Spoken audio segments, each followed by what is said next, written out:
एक बार अर्जुन भगवान से कहते हैं कि आपका मेरे से बड़ा भक्त कोई हो ही नहीं सकता। तब भगवान उसको ताड़ने के लिए तैयार हो जाते हैं और भ्रमण का बहाना करके अर्जुन को लेकर जाते हैं एक घने जंगल में। जब एक घने जंगल में वे पहुंचते हैं तो वहां देखते हैं कि एक नग्न व्यक्ति एक हाथ में तलवार है और सूखे पत्ते चबा रहा है। जैसे ही इस दृश्य को देखा तो इधर अर्जुन भगवान से पूछते हैं कि प्रभु ये कौन है और इस स्थिति में क्यों पड़े हुए हैं। तब भगवान भी यह कहते हैं कि पता नहीं, मुझे तो कोई शराबी लगता है। अब तो अर्जुन की जिज्ञासा और बढ़ी और वह भगवान को शिलाखंड पर बिठाकर उसके पास जाते हैं और कहते हैं कि हे महानुभाव, आप यहाँ इस स्थिति में क्यों पड़े हुए हैं? आपके एक हाथ में नग्न तलवार है और आपके शरीर पर भी कोई वस्त्र नहीं है और सूखे पत्ते आप खा रहे हैं, इसका क्या कारण है? पहले तो उस व्यक्ति ने बताया नहीं, लेकिन अर्जुन बार बार उनसे आग्रह करता है। तब वह व्यक्ति कहता है कि यह मैंने जो सूखे पत्ते खाने का निर्णय लिया है, इसका एक ही कारण है कि मैं सुकोमल पत्तों को नुकसान नहीं पहुंचाना चाहता, उनको क्षति नहीं पहुंचाना चाहता। इस उदर पूर्ति के लिए, इस पेट की शुदा के लिए क्यों किसी को कष्ट देना? इसलिए सूखे पत्ते जब जमीन पर गिर जाते हैं तो मैं उन्हें खा लेता हूँ।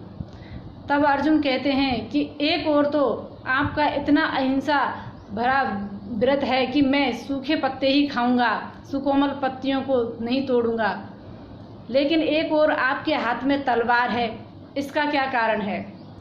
अर्जुन पूछते हैं, लेकिन वह कोई जवाब नहीं देते। जब बार बार आग्रह करते हैं तब वह व्यक्ति कहता है कि तुम पहले प्रतिज्ञा करो कि मेरे शत्रुओं को मार डालोगे। तब अर्जुन कहते हैं कि हाँ, मैं आपके सामने प्रतिज्ञा करता हूँ कि आपके शत्रुओं को मैं मार गिराऊंगा।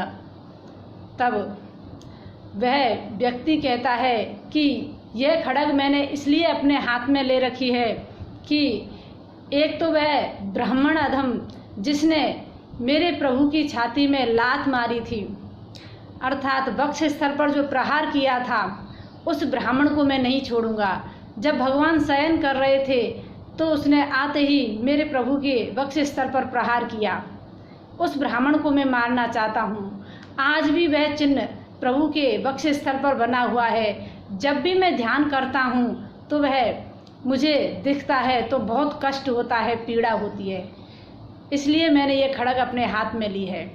दूसरा शत्रु मेरा वो है जिसके 5 पति हैं और उसने दुर्वासा के श्राप से बचने के लिए भगवान को झूठा भात खिलाया, उस स्त्री को मैं मारना चाहता हूँ। और तीसरा शत्रु मेरा है वह क्षत्रिय अधम, अपने आप को क्षत्रिय कहता है, लेकिन भगवान की ही ओट में वीरता प्राप्त करने के लिए भगवान के हाथ में अपने घोड़ों की लगाम हाथ में दी और खुद उस रथ पर सवार हुआ। मेरे भगवान के सुकोमल हाथों में घोड़ों की बागडोर उसने सौंपी, इसलिए उस शत्रु को मैं मारना चाहता हूँ। अब तो अर्जुन समझ गए कि मैं कितने पानी में हूँ। अर्जुन को लगा कि मैंने तो प्रभु को बहुत कष्ट दिए हैं और अभी तक दे रहा हूँ, मैं तो कुछ भी नहीं हूँ इनके सामने। तब अर्जुन ने कहा कि ठीक है, मैं आपके एक शत्रु को तो इसी क्षण आपके सामने प्रस्तुत कर सकता हूँ, उसका सर धड़ से अलग कर सकता हूँ, आप आज्ञा दें तो। तब उस व्यक्ति ने कहा कि ठीक है, ये लो खड्ग और वेदोक्त आशीर्वाद है, विजय होकर लौटो।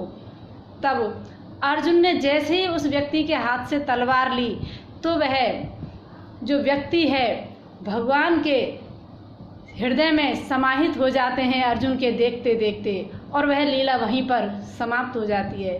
क्योंकि भगवान अर्जुन को यही दिखाना चाहते हैं कि इस पृथ्वी पर ऐसे अनेकों भक्त हैं, कभी भी हमें यह नहीं सोचना चाहिए कि हम भगवान के सबसे बड़े भक्त हैं। और भगवान के भक्तों की लीला भगवान के भक्त ही जानते हैं। कहते हैं कि भगवान का चरित्र जानना आसान है, लेकिन भगवान के भक्त को जानना आसान नहीं है। ऐसे विलक्षण भक्त भगवान के हुए हैं। जय श्री कृष्ण।